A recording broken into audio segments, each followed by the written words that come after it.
Hai semua, perkenalkan saya Agnesia Sinaga dari kelas 1 MF dengan nomor pokok mahasiswa saya 22141099 dari Universitas Metodis Indonesia.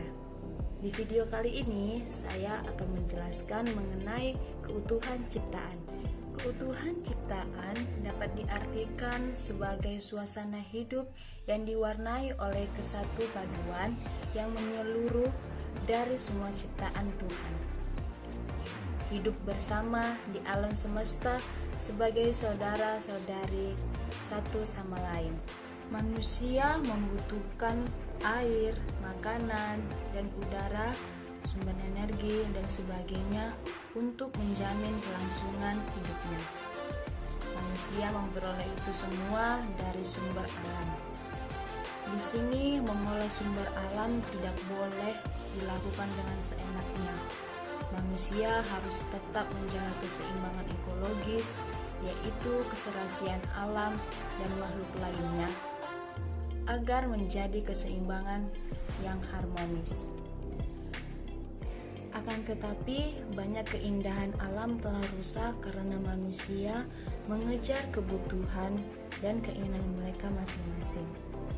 Masalah lingkungan hidup yang cukup memprihatinkan saat ini adalah yang pertama, penebangan hutan secara sembarangan dan berlebihan tanpa memperhatikan revoisasi. Yang kedua, pencemaran industri tenaga nuklir yang berupa sampah radioaktif. Yang ketiga, penggunaan pupuk jenis pestisida yang menyebabkan tanah menjadi tidak produktif. Yang keempat, parahnya polusi udara karena adanya asap motor, mobil, dan pabrik yang dapat menimbulkan penyakit. Dan yang kelima, parahnya kondisi tanah karena pembuangan sampah sembarangan dan perladangan yang berpindah-pindah dan pembangunan rumah yang tidak mengindahkan kaidah lingkungan. Sekarang ini, masalah lingkungan menjadi begitu luas sehingga menuntun keterlibatan bersama. Keterlibatan ini berlangsung lama dan menjadi tingkat lokal, nasional, dan dunia yang bertujuan untuk memulihkan dan menjaga keutuhan ciptaan. Gerakan-gerakan ini misalnya kelompok pencinta alam, Wahli, Greenpeace, lahir karena keprihatinan mereka melihat situasi alam yang saat ini telah rusak akibat ulah manusia yang berkurang tanggung jawab. Gerakan-gerakan ini mengajak kita untuk memperjuangkan kelestarian keutuhan ciptaan, baik antara manusia dan alam sekitar mereka, maupun di antara diri mereka sendiri.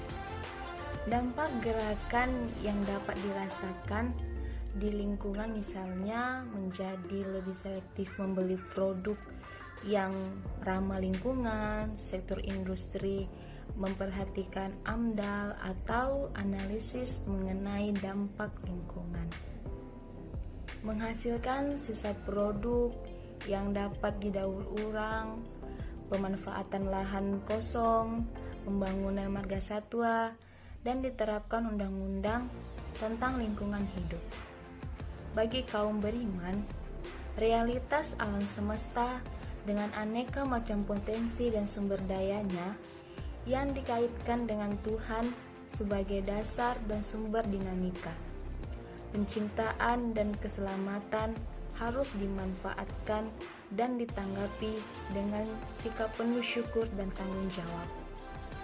Melalui pewartaan, dakwah, dan usaha-usaha yang konsisten atau penyadaran lain, agama dan kepercayaan diharapkan bergandeng tangan memecahkan masalah pencemaran alam dan lingkungan, berusaha menjaga keutuhan dan kelestarian alam ciptaan sehingga lingkaran setan kejahatan dan dosa karena pencemaran alam ciptaan dapat dialihkan menjadi lingkaran kebajikan dan atau rahmat.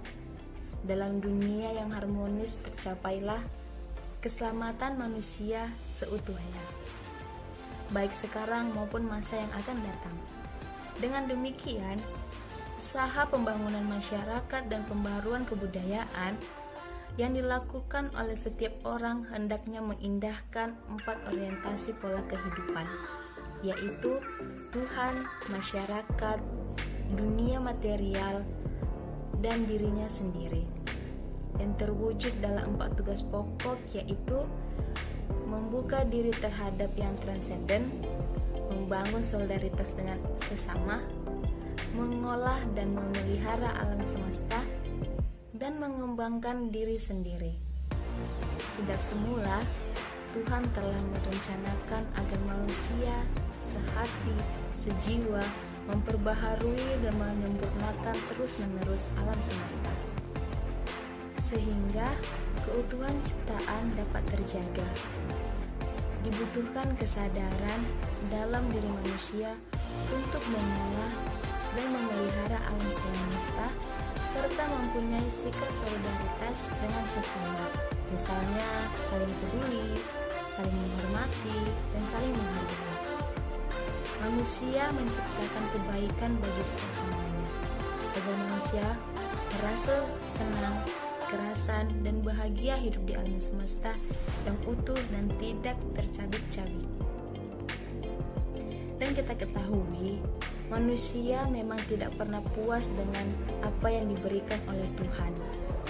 Meskipun sudah cukup, akibatnya manusia melakukan tindakan yang tidak sesuai dengan ketentuan dan norma yang ada, seperti mengekspor bahan dari bumi sehingga bahan itu hampir tiada, maupun habis melakukan penebangan hutan yang tidak bertanggung jawab sehingga menjadi bencana alam seperti banjir, tanah longsor, dan kepunahan ekosistem.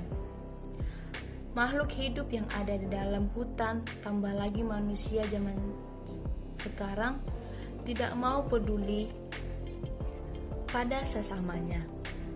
Mereka hanya memikirkan kelangsungan hidup mereka sendiri, tanpa memikirkan kehidupan di sekitarnya. Oleh karena itu, kita harus selalu bersyukur dan atas segala yang diberikan Tuhan kepada kita, baik sedikit maupun banyak.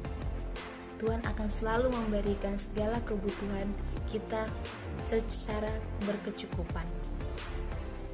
Melalui penjelasan ini, saya mengajak kita semua untuk menyadari bahwa Tuhan menghendaki diri kita terlibat dalam merawat dan mengelola, melestarikan ciptaannya demi kebahagiaan seluruh umat manusia. Nah, itu dia tadi penjelasannya.